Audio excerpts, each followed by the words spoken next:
देश में एक बार फिर से मोदी सरकार बनने जा रही है। हालांकि इस बार बात पहले जैसी नहीं है। इस बार पीएम मोदी के सामने कई बड़े चैलेंज होंगे। लोकसभा चुनाव के बाद जनता के मूड का पता चल गया है। इस बार के चुनाव में बीजेपी को महज 240 सीटें मिली हैं। चुनाव के दौरान उम्मीद 300 प्लस की थी।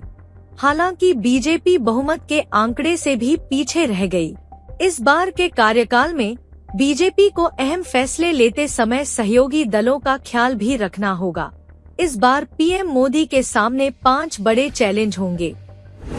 पीएम मोदी के सामने पहला बड़ा चैलेंज, पूर्ण बहुमत न होने के चलते बीजेपी को अब सभी सहयोगी दलों को प्राथमिकता देनी होगी।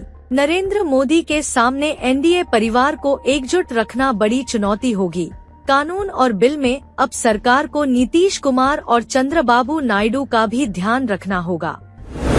पीएम मोदी के सामने दूसरा बड़ा चैलेंज, नीतीश और नायडू दोनों अपने अपने राज्यों तक के लिए ज्यादा की उम्मीद करेंगे। ज्यादा बजट के साथ ही स्पेशल राज्य का मुद्दा भी बड़ा बना रहेगा।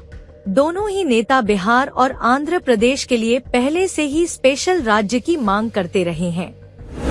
पीएम मोदी के सामने तीसरा बड़ा चैलेंज, कई मायनों में सहयोगी दलों की विचारधारा बीजेपी से काफी अलग है। यही कारण है कि कॉमन सिविल कोड जैसे मामलों पर बीजेपी को थोड़ा सोचकर कदम बढ़ाना पड़ सकता है। सीटों के इस झटके के बाद बीजेपी को संगठन में बदलाव को लेकर भी सोचना होगा। पीएम मोदी के सामने चौथा चैलेंज, पीएम मोदी ने विजय भाषण में कहा कि उनकी सरकार बड़े फैसले लेगी।